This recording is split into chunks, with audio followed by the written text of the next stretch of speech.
Good day, everyone.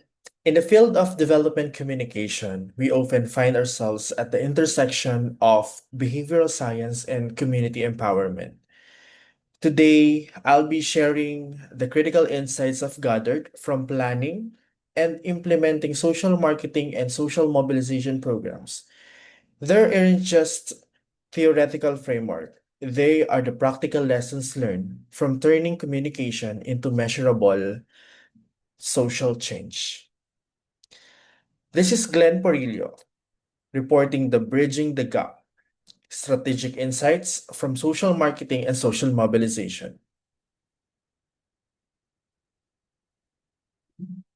The first insight is the fundamental shift in how we view cost.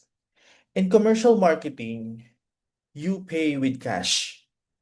In social marketing, the price of adopting a new behavior like exclusive breastfeeding or waste segregation is often paid in time, social discomfort, and psychological efforts. As development practitioners, if we don't account for these non-monetary barriers, our campaign will fail regardless of how flashy the creative assets are. We aren't selling a product. We are selling a better quality of life that requires an upfront payment of habit change. Insight 2. Demographics tells you why they are, but psychographics tell you why they act. Effective social mobilization requires deep audience segmentation. During implementation, I found that messages tailored to mothers aged 20 to 30 were too broad. However, messages tailored to mothers who fear social judgment from elders hit the mark. We must use formative research to identify the specific influencer and inhabitants that drive local social and decision-making patterns.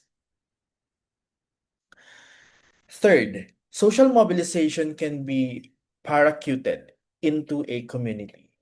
People don't change because a poster told them to change because someone they trust did it first. I've learned that identifying and training local champions, religious leaders, tribal elders, or active youth is more effective than any mass media broadcast. Our role as development communication professional is to facilitate, not just dictate. We provide the platform, the community provides us the voice. A common pitfall is focusing solely on communication. If I implement a social marketing campaign for hand washing, but the community has no access to clean water, I am not communicating. I am frustrating. Insight 4 is about integrated programming. Social mobilization must be synchronized with service delivery. We must ensure that the behavioral offer we make is actually achievable within the community's current infrastructure. The fifth insight is that your initial plan is a living document. Real world implementation is messy. We need robust monitoring and evaluation systems that go beyond counting likes or brochure distributed. We need to measure behavioral indicators.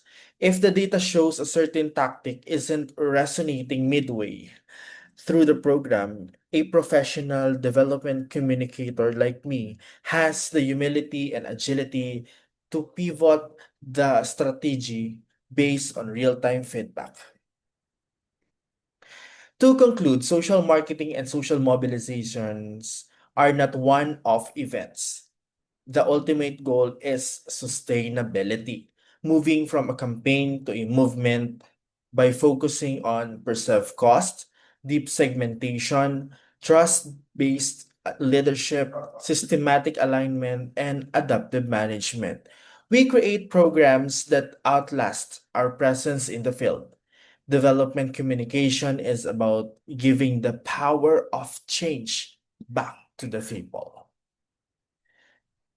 Thank you for your time, and I've listed the fundamental texts that guide my practice here. I am now happy to take any questions or insights you may have regarding the application of this specific insights within the community context. Again, this is Glenn Porillo, one of the student of Masters of Development Communication, Module 208. Thank you and mabuhay.